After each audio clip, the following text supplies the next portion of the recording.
Bismillahirrahmanirrahim. Për e gjërave më të mira që sot lexova, për kam dëshirë me nda me ju, është që Allahu Gjelle Shanuhu ndodh që në shumicën e rasteve, kur ta qenë sprovën, e qenë edhe krenarin, e qenë edhe famën, autoritetin, shpërblimin, qetësinë, zgjidhjen, mrena qësoj sprove. Prandaj, ka raste ku njeri mendon që o Zot kur po ma largon sprovën, që të qetësohem. Allahu nuk e largon. Po çka bën Zoti? Zoti është më i ditur, më i mençur, më i urtë, më largpams, më i mëshirshëm për robën e vet se sa robi për veten e vet. Edhe i jep me kuptu atij dhe të gjithë të tjerëve se ja, këtë sprovë të cilën ja kam çu, mrena kësaj sprove kam e çu krenarinë e tij, kam e çu qetësinë e tij. Si shembull, Ibrahimi a.s.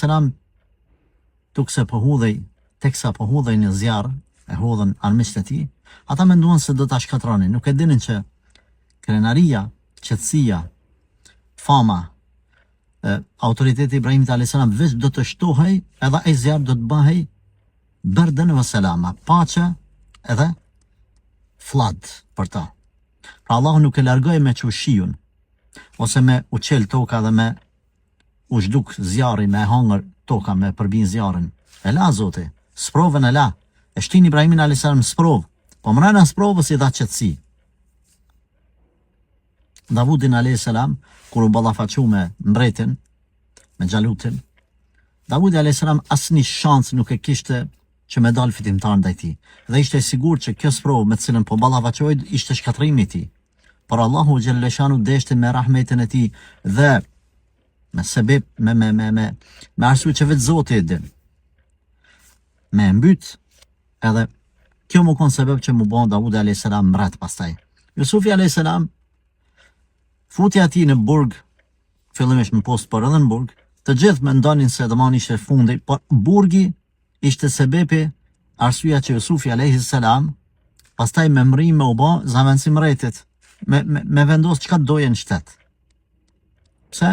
Aty mrena në burg ishte qetësia dhe koha për me marrë veten Jusufi a.s. mes tij dhe Allahut me bë davet e tjerë me i rishiku pozitën e tij me Zotin. Edhe në një moment Zoti e çan dikani i cili sheni ëndër, ky ja komenton ëndrrën, që nuk ishte imagjinueshme, nuk ishte kurfar sebepi i jashtëm, kurfar sebepi që kjo ëndër mu bë sebeb që me shpëtu, domethënë Jusufin a.s. me nxjerr nga ky burg, pra në mbretëri atje lart. Pra mrena sprovës e qaj, Muhamedi a.s. të gjithë e nënçmonin e përqeshtin që Allahu Zgjeli mirte fëmijët në veçanti djem, duke mendu se në këtë formë ati do të vi fundi edhe nuk do të përmendet ky njeri. Por ndodhi kundërta që Allahu Gjelle Shanuhu me këtë sprovë, përmesaj me e bon sebeb që emri Muhamedi a.s. me ngrit lart deri në kiamet, të gjithë armiqtë e tij, pa marrë parasysh sa lëvdoheshin që kishin famë, autoritet, fëmijë, pasardhës e tjerë, të gjithë u harrun. Veç nëse përmenden për keq. Resulullah sallallahu alaihi wasallam përmendet në ezan, në derse e tjerë, në namaz, jashtë namazit, vetëm për mirë.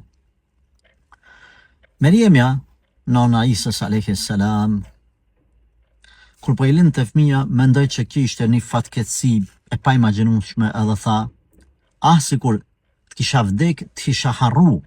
Ku paramendo, tash që kam i dal popullit para, unë me fëmijë, unë një grua e cila kam boj zmet xhamisë së shenjtë Aksas, edhe më kanë njoftë të gjithë për të ndershme dhe të virgjër, unë me shku me fëmijë në dorë. E pa imagjinueshme. Kjo sprovë mendonte që do të ishte shkatrimi i saj, e tha, o Zot, ma merr shpirtin, më bën kërkush mos me ditë që kam ekzistu. Por nuk e dinte që mrena kësaj sprove ishte fitoria saj. Pra u përmend, u ngrit fama saj, emri saj, idealit saj, deri në kiamet. Prandaj, a dashte me sjell akoma shembuj të tjerë, po i tham vetës edhe juve. Keni kujdes, sepse çdo sprovë e ka një urtësi. Vetëm lutni Allahun Gjelle Shanuhu me jeqin, me bindje, që Zoti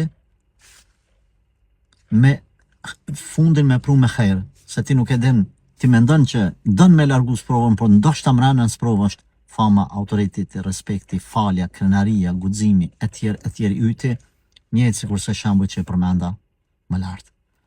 Andaj la tayasu min rahmatillah. Mos humni shpresën në mëshirën e Zotit. Selam.